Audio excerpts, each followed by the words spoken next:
Halo, assalamualaikum warahmatullahi wabarakatuh. Salam hormat dan juga salam sapa buat sobat Kicomania dimanapun Anda berada. Semoga selalu dalam keadaan sehat walafiat. Dan untuk yang baru saja bergabung, jangan lupa like, share, serta subscribe. Semoga channel ini bisa berkembang dan bermanfaat. Tema kali ini perawatan ciblek gunung dari loloan. Jadi sobat, untuk ciblek gunung itu untuk bermental yang lebih baik itu sebenarnya dari lolohan dibandingkan dengan hasil tangkapan hutan itu memang beda. Jadi untuk ciblek gunung itu memang alangkah baiknya dari lolohan. Kita mulai dari awal, kita fase lolohan itu dari awal memang agak merepotkan dalam fase meloloh dari anakan ciblek gunung atau keprek kalau di sini ya, ciblek gunung. Itu memang cigun itu agak merepotkan pada saat lolohan karena burung ini mudah sekali lapar pada saat lolohan. Namun burung dari lolohan ini bisa dilatih untuk jinak. Jadi ada tahapan mulai dari lolohan. Kita meloloh burung ini dengan rutin dan juga untuk kebutuhan nutrisinya itu harus tercukupi sejak lolohan. Burung ini mudah sekali lapar. Mulai dari lolohan kita meloloh. Satu, kita loloh dengan kroto. Kita selang-seling. Setelah itu kita kasih jangkrik celireng yang kecil yang sudah dibuang kepala sama kakinya pada saat burung kondisi lolohan. Selanjutnya kita loloh dengan fur. Kita latih mulai dari awal, fur kita kasih. Jadi mulai dari pagi biasanya tiap 2 jam itu meloloh. Memang di sini fasenya itu agak merepotkan ya. Namun di sini akan terbentuk mental yang bagus untuk bertarung atau istilahnya nanti untuk lomba. Setelah kita kasih perawatan untuk pagi hari, kita loloh, kita kasih fur yang lembut yang dicampur dengan air itu ya kita loloh, kita selang-seling untuk pakannya kita kasih kroto.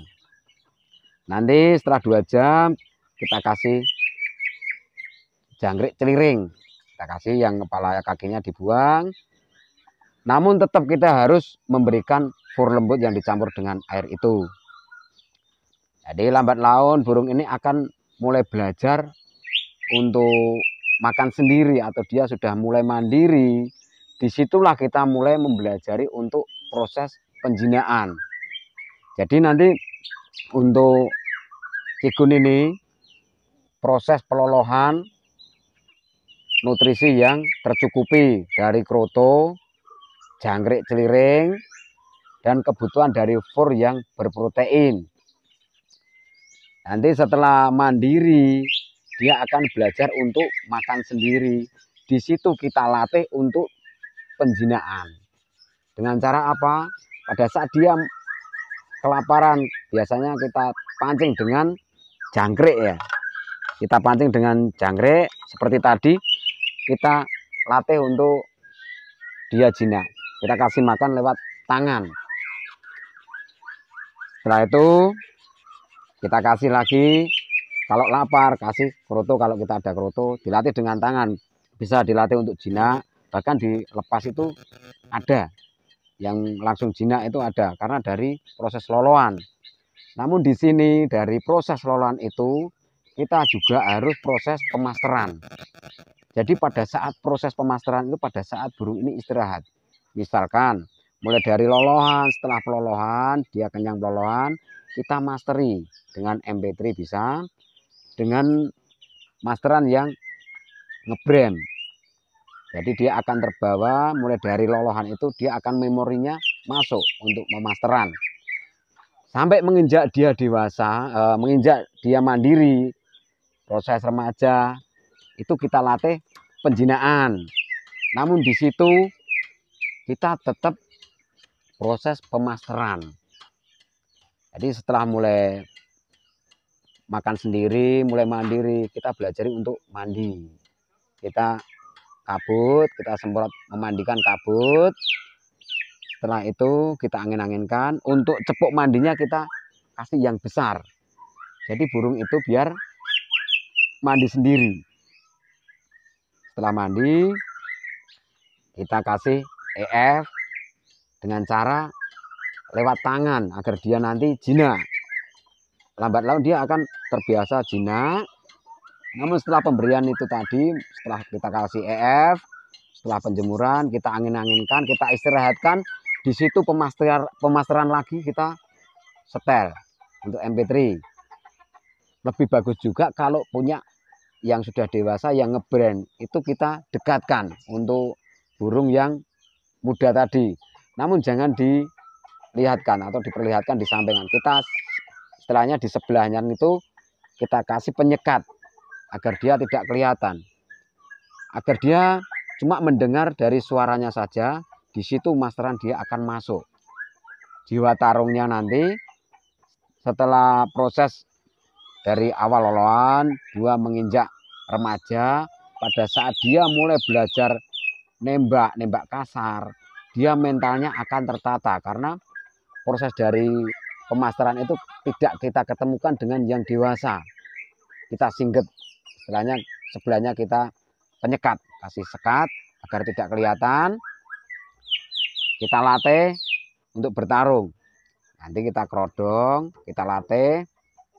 Kalau bisa pada saat kita longgar, kita bawa, ajak jalan-jalan ke toko burung, kita cantolkan di sebelahnya, atau pada saat kita main ke lokasi gandangan, kita bawa di situ untuk melatih di keramaian dan burung biar cepat berani bertarung.